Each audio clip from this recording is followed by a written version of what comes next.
When I tell you, I have had the most horrible morning ever. I have had the most horrible morning ever. So welcome back.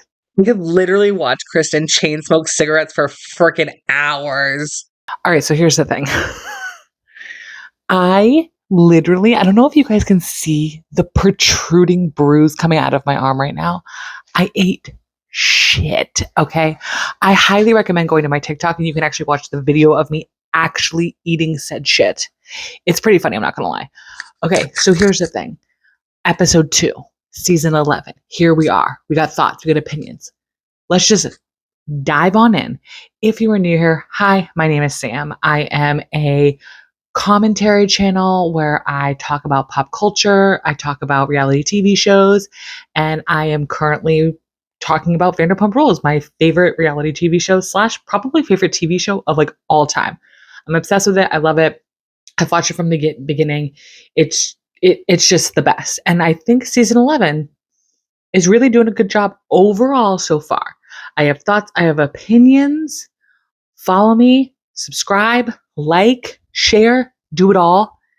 Here we go. So, unfortunately for us in this episode, Tom Sandoval has decided to come back from his little escapades, okay, with the little reality TV show that he was doing. Okay, I'm sorry. If you were put in a situation the way Tom Sandoval was, and then went on the reality TV show that he went on, you would think that the man would like update, change, evolve, get better. Nope. Nope. I would say that he got worse. I would say that he learned absolutely nothing. And here's the thing. I need everybody to get on the same page here. We need to evaluate Tom from how he is behaving current day and what has he been saying on interviews, on his own podcasts, all this stuff. And if you watch any of that, you will know that this man has not changed at all. 0%. This man is no different than who he has always been. He is a narcissist. He is mean, nasty, doesn't like women, and has an excuse for everything. And as Katie says, he loves to go back to like 1992 when you blinked wrong at him. He wants to bring up history every single day in order to push the narrative that like everybody else is just as bad as me. Why am I the bad guy? Everybody else has flaws. So do I. What's the difference? I can't explain the difference to a monkey, okay? Like, and you're the monkey, bro. You're the monkey. I have said this already on every platform that this assistant needs a raise. I heard through the grapevine that she is now Ariana's assistant, which I also heard through the grapevine that like also that's like a rumor, not true. But she deserves like a raise. She deserves like disability. She deserves PTO.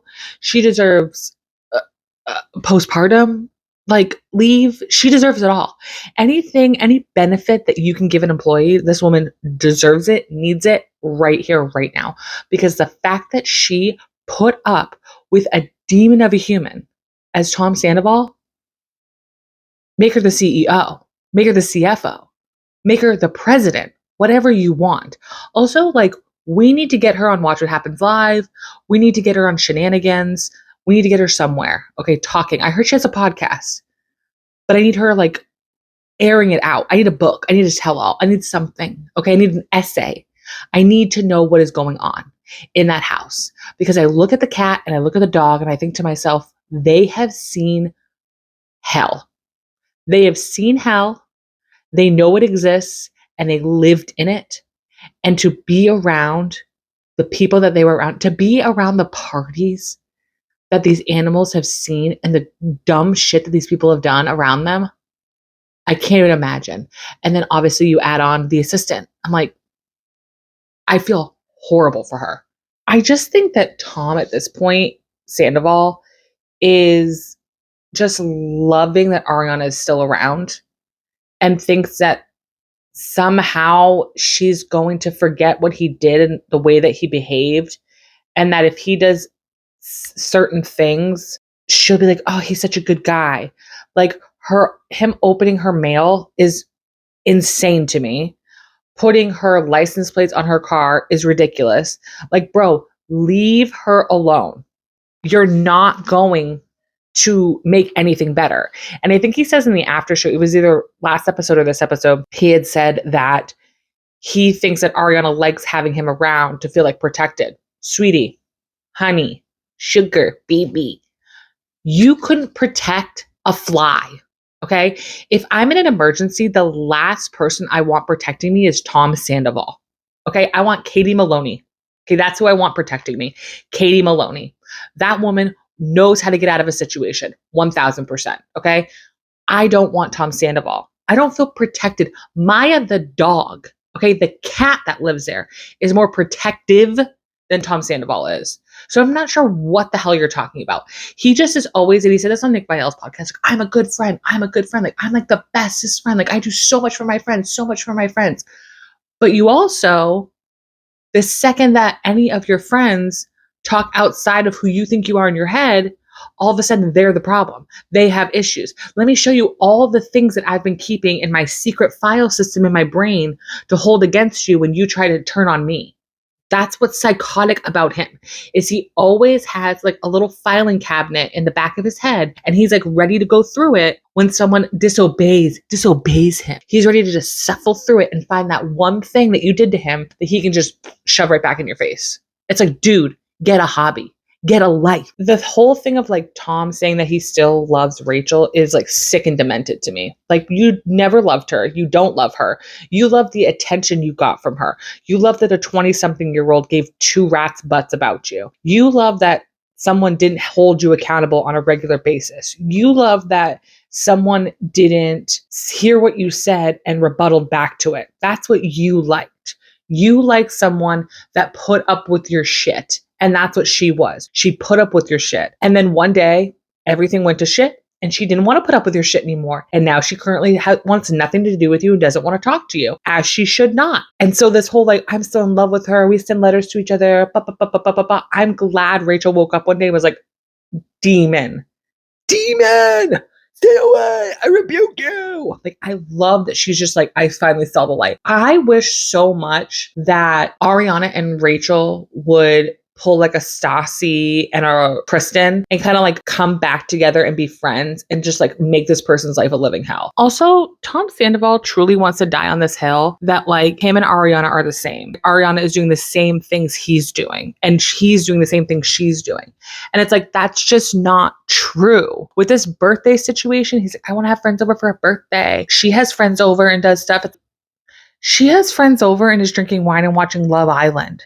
Okay, she's not destroying your home. She's not being belligerently drunk, doing shrooms, doing God knows what else that they are doing. Because I'm sorry, it's not just mushrooms, okay? Doing the most insane, psychotic things that teenagers and college students do. Okay, she's not doing that. So stop acting like she's having parties, ragers. She is not doing that. He wants to find anything that he can find, anything that he can grasp onto to be like, what is the difference between me and these people? There's a lot of differences, bro. There's like a lot of them. And he talks about in the after show about how one of the things that he struggled with is like Ariana was more of a homebody and he wanted to go out and do more things. And he's like, you know, I wanted to go like have adventures and do shrooms and, you know, all. It's like, oh, okay. So you wanted to party at 40 something years old, like a child. You wanted to be on drugs. You wanted to drink. You wanted to be inebriated all the time. And she wanted to grow the fuck up.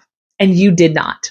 So that's the difference between the two of you. She's a grown up and you're not. You're a man child going through a midlife crisis that needs a little 20-something-year-old to tell you how cool you are. That's what you need. It's crazy to me. It's crazy the ways that he tries to justify his horrible behavior and the way that he acts 24/7. He has an excuse for literally everything. Now listen, do I think Ariana should have been like, oh, I'm going to call the cops? No. It's like, you made your bed, you have to lay in it. I mean, you want to stay here, you're going to have to deal with it. But also, I'm really tired of everybody on the internet, not everybody, I guess, okay, just weird commenters, being in comments of creators that talk about Bravo and Vanderpump Rules and saying things, oh, well, you know, she should have left the house if she didn't want to be there. Why is she still there? I don't understand. And listen, I am a Lala apologist, if I am not anything else. I love Lala. I cannot justify Lala's behavior in this episode. I'm sorry, because I don't agree agree with anything. I don't agree with any of it. Her comparing her situation with Randall to Ariana and Tom is laughable. Okay, I love you, Lala. I love you, Lala. Okay, love me back. I love you. But here's the thing. The reason why you left is because you didn't own that property. You don't have financial stake in that property. So at the end of the day, if anybody was going to leave Randall's estate, it was going to be you.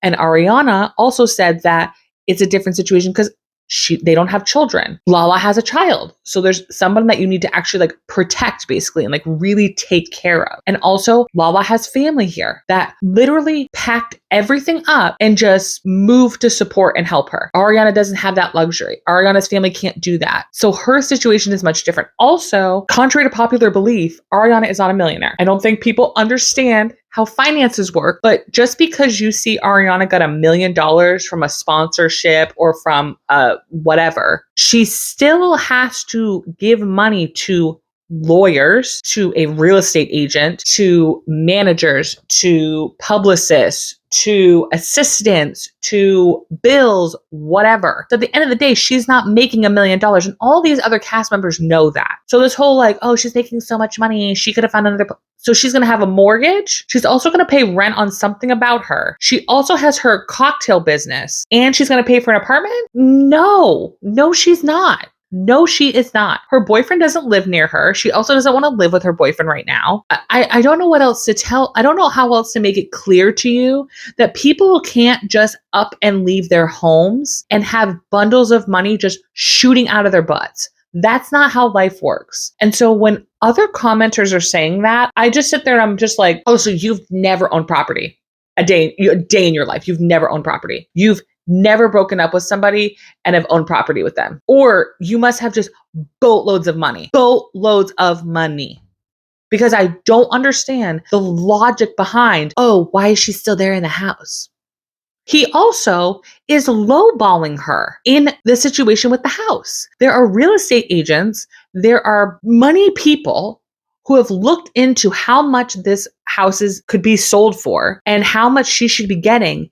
And he is lowballing her. And also, you guys act like Ariana came up with this strategy and strategic play all by herself to F over Tom. No, she has lawyers. She has real estate agents. She has people consulting with her to make sure she's making the best decision for herself. Also, she had to put her name to a stupid ass, whatever it was, a loan or something like that, for Tom's stupid restaurant that is collateral against the house. So I'm not really sure what planet everybody's on right now, where you're going to sit there and make it so black and white.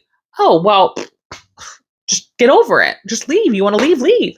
Why isn't Tom leaving? He's the one that messed everything up. He's the one that screwed her over. He's the one that can't get a goddamn life. It's because he knows without Ariana, he wouldn't have that house.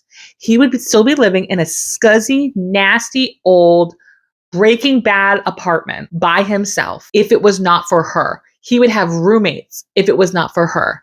He knows that he wouldn't be able to save up for that type of home by himself. He had to have her. And he knows that once he doesn't have that home anymore, because he sees his friend, he sees his bestie doesn't have a house. He lives in an apartment and he doesn't want to do that. He doesn't want to live in an apartment. He wants to live in a house, but he wants to live in a house with no caution to the friggin' wind with his behavior, how he is. He just doesn't get it. And this whole, oh, she hasn't paid me bills and da-da-da-da-da. She hasn't paid you because her lawyer has advised her to not pay you because you aren't showing proof of how things are supposed to be getting paid. You're just asking for a sum of money but have no proof to back up that sum of money. You have shown no proof of how much she's supposed to be paying for certain things. Therefore, why would she give you money? Why would she give you money? You're not together anymore. Why would she pay you for anything? That's ridiculous. And then come to find out, according to her, on the after show, which you guys, this is the season to watch the after show, I'm just saying. Come to find out on the after show, he was asking her for more money than she actually needed to be giving him on the mortgage. So who owes who money here? This is my issue. And the fact of the matter is that if that is true, that he was asking for more money for her portion of the mortgage than she actually should have been paying, that means he was spending that money to sneak around with Rachel, to sneak around with Schwartz, to lie about dumb shit, to act like a psychopath, to pay for his little mushroom addiction, to pay for his alcoholism, so on and so forth. Like, we need to put our thinking caps on here. We really need to get it together, because watching people sit there and actually try to convince me and convince Bravo content creators that Ariana is the bad guy in this situation is if you guys would have told me this maybe 5 years ago, maybe I would have been like, yeah, Ariana's being such a witch. Oh my goodness, this is so crazy. Because I used to be like that with Katie. Same thing with Katie. Katie used to have this thing where everybody thought she was the bad guy. But come to find out, Schwartz was the bad guy. Schwartz was the one that made her miserable and treated her like garbage. Therefore, she was always angry, upset, and frustrated and felt like she was never heard. Okay? So maybe 5 years ago, I would have been, yeah, you know what? Ariana this, Ariana that, just like Katie. Blah, blah, blah, blah. Nope, I've seen the light. All right? Feminism. Girls loving on girls. Okay, I'm sticking up for the girls here. And Ariana is in the right. And if you don't see that, I mean, that's your choice, I guess. I guess you just have blinders on. I don't know what to say. I don't know what to do. I don't know what to say. Blinded by the light. Blinded by Sandoval. All these friends that are going over, I don't know if this was true or if this was a joke. I kind of hope it's true, but I don't think it is. That Sandoval put an ad out on Craigslist for friends to come over and spend time with him. So it looked like he had friends, but he actually doesn't have any. Who are these people? These are not his friends. These are not people he spends time with. What do we do? His vocalist should be fired. Fired on sight. Okay? He cannot sing. He's never made. There's videos of him current day at Jax's restaurant singing karaoke, sounding like cats put into a bag being thrown around. He does not sound good.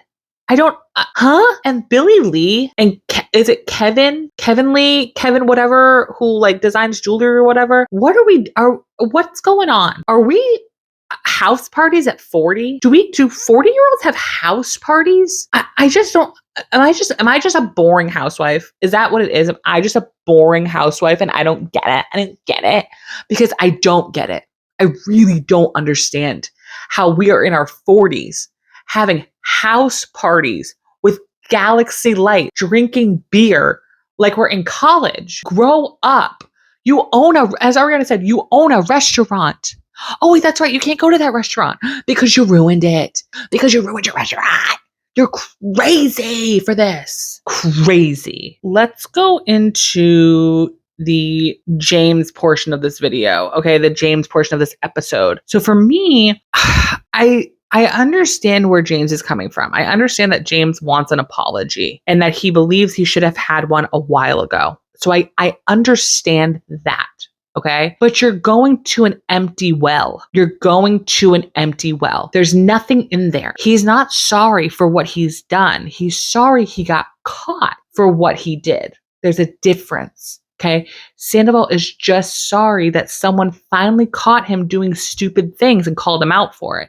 That's why he didn't like Ariana. That's why he started resenting Ariana. Because Ariana was like, no, you can't do that. No, grow up. No, you're acting like a child. No, we can't do things like this. Let's call a spade a spade. That is why he hated Ariana, because Ariana would hold him accountable for things. Ariana would tell him, this is not how you should behave. You don't get to treat people like this. You don't get to behave like that. We're grown-ups. We need to grow up. We're in our 40s. We have a house. We have a life. He didn't like that. He wanted to continue to act like a little child. And that's what he wants. He wants to be a 40-year-old child. So for James to want to go and get this apology, I'm just like, that's not going to happen. And good on Allie for sitting in the car and being like, I'm not going in there. I don't know this man. Who is this guy? I don't even know who this is. I'm not coming. And for her not going to the house, I thought was hilarious. Because also, who's she going to talk to? Who is she going to talk to in that house? She's not friends with any of them, as she should not be. I think Allie is great for James. There's a lot of stuff going on the internet right now about James, and I have a lot of opinions about it, but I'm going to save it for myself right now because I don't want to say the wrong thing. So I'm just going to bite my tongue for now. But once I get more information and more tea about James, I will have an opinion about it. But for now, I'm going to hold it in. So what I will say though about this episode with James, okay, is that I feel bad because it was definitely giving big brother, like little brother looking for an approval or looking for like an apology or looking for something and him not getting it and being bummed out and sad. I wish he didn't pee on the bush. It's funny. It's very James, but I wish he didn't pee on the bush. I wish he would have like just left and let it go because that part to me was so juvenile and he should be at this point past that juvenile crap. James doesn't need to behave like that anymore. I also appreciate James for the second that Tom brought up Kristen, he immediately said, no, I'm not having this conversation then. You've completely lost me. I am done. I'm not talking about this. You need to grow up. That was 10 years ago. 10 years ago. And then Tom go and thank God for the editors. The Vanderpump Rules editors, they deserve an Emmy. Okay, if anybody deserves an Emmy on Bravo, it's Vanderpump Rules editors. They have been doing work for decade. Just one decade. They have been working overtime in the editing room, okay? And the way that they edited it to show that Tom went around to all his friends rehashing this story about Tom and Kristen from 10 years ago. And then Billy Lee, I'm sorry. I cannot stand that part. I can't stand Billy Lee. I cannot stand her. For her to sit there and act like she's never heard that story before and act shocked. Could you stop? You have heard that story before. You've watched the show. So I know you know the story already. So for you to sit there in the kitchen and be like, what? What's your condoms? Oh my God, my t-shirt. You know that story. Cut the crap. Dead ass. Okay? Cut the crap. You know that story. You've heard it. You watch the show. You know who these people are. You know who James is. Stop it right now. You know him and Kristen's story. Cut the crap. Stop pretending. Okay? It's annoying. It's annoying. Be for real. Be authentic. Tom is a pain in the butt and I cannot stand him, but he is being himself right now. He is not pretending to be somebody else. Tom is genuinely being himself. If he was smart, he would stop being himself. You know what I'm saying? Like he would cut that out. But I give him credit for authentically being himself. I can't stand the fakety friend crap. It drives me nuts. The second that he brought up Kristen, I was, oh, okay. So you're going to bring something up that happened 10 years ago. 10 years ago.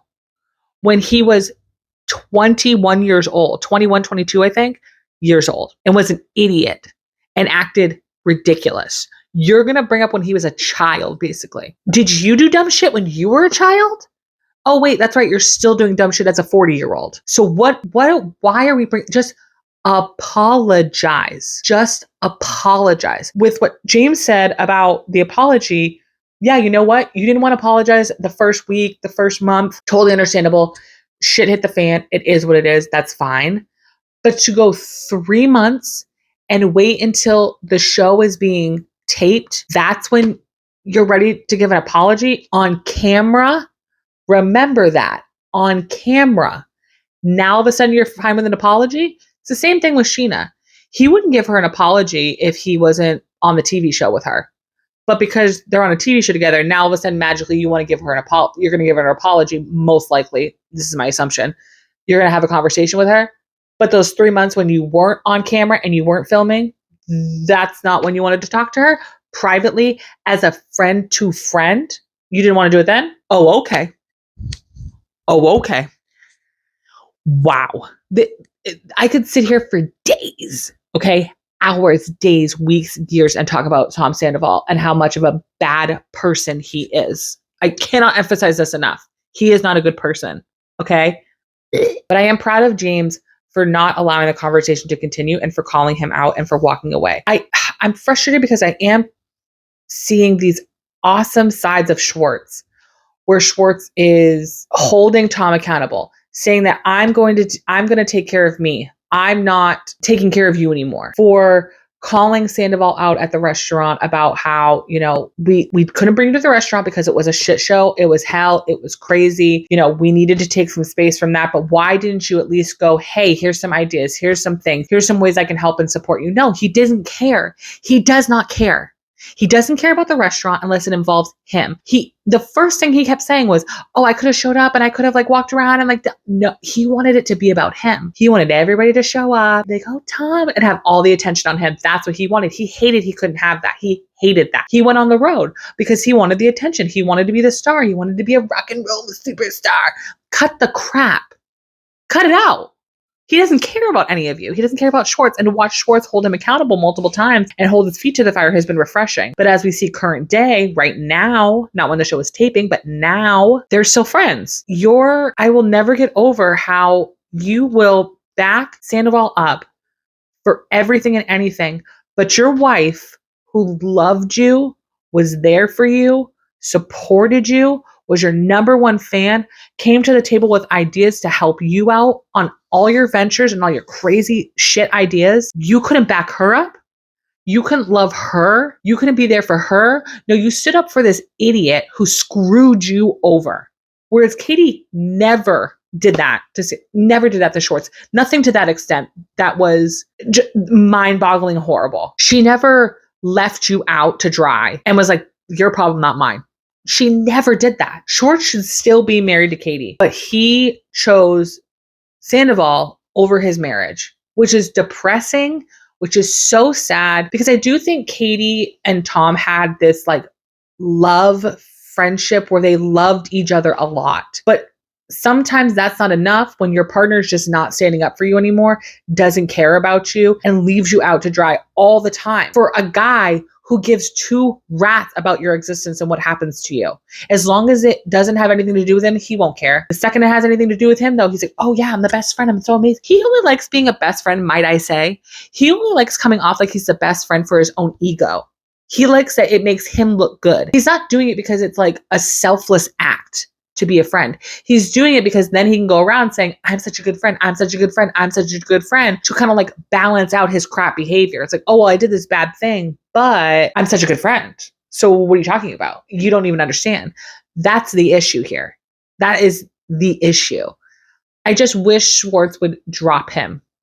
And then I feel like if Schwartz, this is like my secret, like thought process. It's never going to happen. And I don't want it to happen in like the general sense, because I love Katie and I honestly want Katie to date a woman. But I wish that Schwartz would drop Sandoval, never talk to him again, get out of the restaurant, get out of anything to do with Tom, and then get his crap together. Build your own business, do your own thing separate, get off of the show and show Katie that you have changed and you are a better person, and win her back. That's what I think.